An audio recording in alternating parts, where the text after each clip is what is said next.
What's going on, everyone? Meteorologist Jonathan Kegges back with you. 2023 is going to get started right where 2022 left off. Happy New Year, by the way, to everybody watching. There's a lot to get into if you are still traveling from the holiday season. Post-New Year's, the weather is going to ramp back up again, very active. In this video, we are going to break down the potential and likelihood for another severe weather outbreak in the Deep South and Southeast U.S., Meanwhile, in the West, we're going to have a series of atmospheric rivers that are going to continue to blast the West Coast, specifically the Cascades, the Sierra Nevadas, and then the lower elevations in California.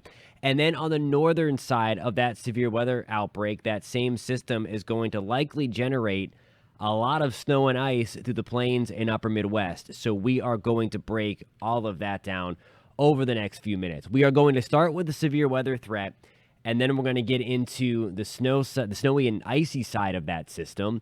And then we're going to get into the atmospheric river that is going to continue to really work its way through the first week of January.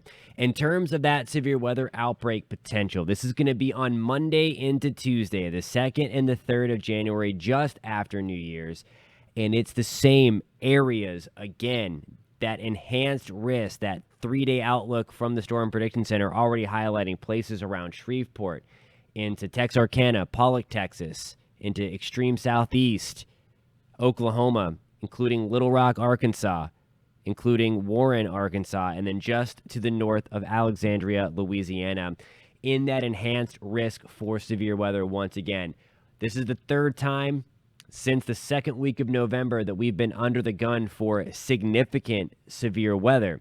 Now, the catalyst for this is this big upper low. You see this dip in the jet stream. This is going to be later on Sunday, this dip rolling right on through the Four Corners region and then ejecting out of the Rockies. Watch what happens here. We'll bring the telestration back. My arrow, there is our upper low pretty much right over Denver, and you see these arrows embedded in this flow. This is the upper level flow at about 15 to 20,000 feet above your head, going south through the plains, and then more of that southeasterly jog out over towards St. Louis. And it's going to be right smack dab in the middle of that where we could see that severe weather threat.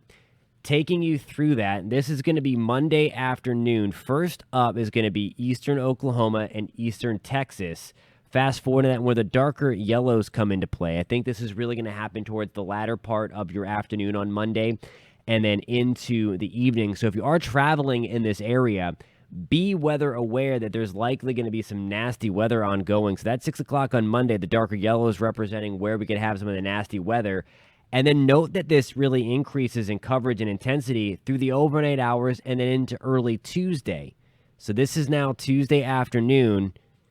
Places like Montgomery, Alabama, Hattiesburg, Mississippi, New Orleans, Louisiana, and then the Panhandle of Florida will be under the gun for that severe weather threat. Now, there's a wintry side to this, the cold weather side of this system. Confidence is really high that we are going to get this storm to develop. So that's why we have the meter almost max out. The location, we're fairly confident as well. The issue is going to be, where does the axis of heavy snow set up? It looks like at this time it's going to be right smack dab into the central part of South Dakota, but then there's going to be the precip type issues, because if you're right smack dab in the middle there of that zone of the warmer air meeting up with the colder air, we're likely going to have a narrow ribbon of some pretty icy weather as well. So that's going to needed to be fine-tuned over the next couple of days. Winter storm watches are already posted, though, from the National Weather Service for extreme southwest Minnesota. That includes Sioux Falls, South Dakota, also including Pierce, South Dakota, into the panhandle of Nebraska, right smack dab through central Nebraska as well. So confidence, again, very high for a high-impact snowstorm again. Where it's all snow, the likelihood of 6 to 12 inches plus likely going to fall. And then it's going to be right into here somewhere, likely south of Sioux Falls and then toward North Platte, though we're going to have some icing issues as well. Now we're going to head out west, because some of the most impactful weather really of the first week of 2023 is going to be in the west. This is atmospheric river number 1, this very narrow ribbon here of high moisture. You see the darker blue there representing where we have the moisture. The brown color is where the air is dry. Watch what happens here. Again, this is going to be New Year's Eve. This is atmospheric river 1 bringing some heavy rain and mountain snow to the west. We are just going to have this steady stream, this parade of storms, if you will, continuing right on through the new year. So here we go on January 2nd. Look at all this green. This represents the high moisture, and we call these atmospheric rivers. They're also known as the Pineapple Express. This time around, it's the Pineapple Express because we're going to have the moisture coming pretty much right from Hawaii. They're rivers because they're atmospheric rivers because basically it's a river of moisture that is transported right into the western side of the United States.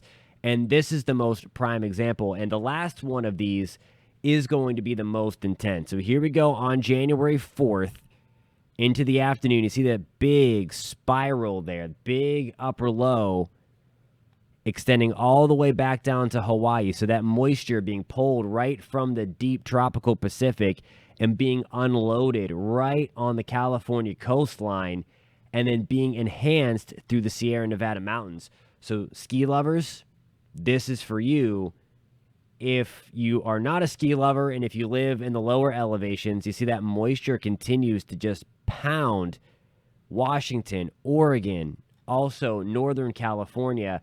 This is going to continue right on into the first week of January. See January 10th right there. Look at all of the snow. We could be talking about 10 feet of snow falling in the higher elevations of the Sierra Nevadas from New Year's Eve all the way through January 9th or 10th. Look at this.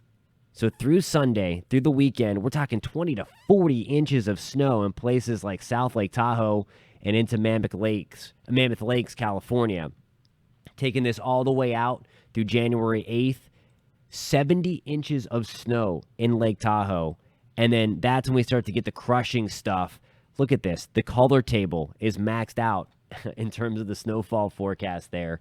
Again, the model putting out 85 inches of snow. Again, some places going to push 10 feet of snow by the time these series of atmospheric rivers will be all said and done. Now, there's going to be the ugly side of this. We absolutely desperately need moisture in this part of the world. Again, it's been certainly advertised over the past couple of years about the crazy drought that has been going on in the desert Southwest. Look at all of the rain coming, though. Eureka, California, 7 to 10 inches of rain. 4 to 8 inches of rain in Sacramento. Again, this is going to be from New Year's Eve all the way through January 9th or 10th.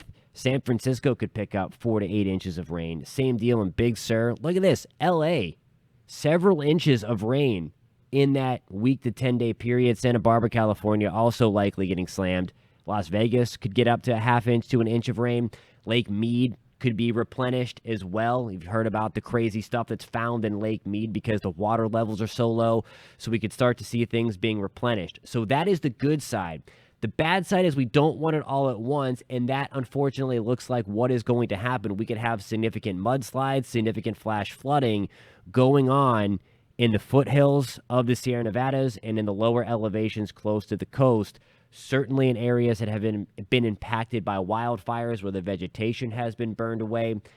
Please make sure you're paying close attention if you live in these areas, if you're traveling through these areas as well, as we are likely going to have high impact flooding from these series of atmospheric rivers that are just going to pound the coast. Again, in terms of that drought where we still have the exceptional drought going on, we are going to get a ton of rain and snow in this area. It's drought-busting rain. The unfortunate part is it's going to come with a lot of flooding because we're going to get too much all at once. But again, there's the opportunity for a lot of this area to see big-time drought relief. We just don't want the flooding to go along with it.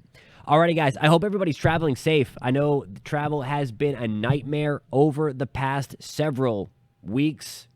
The airline's partially to blame with that, but of course the big-time Christmas blizzard leading up to Christmas Day and Christmas Eve, of course, with that Arctic chill. Please be safe if you are traveling. If you liked this content, please consider subscribing. Certainly give it a thumbs up. It really does help us out a lot. Helps YouTube push this video out to more people so that anybody traveling post New Year's Eve and day can know what they're up against. I know a lot of people aren't completely paying attention to the weather as you kind of check out over this 2-week stretch when you don't even know what day it is. So please keep that in mind, that we are going to have some pretty impactful weather rolling across the country over the first week of 2023. I hope everybody has a happy and safe and healthy new year ahead. We will catch you in 2023.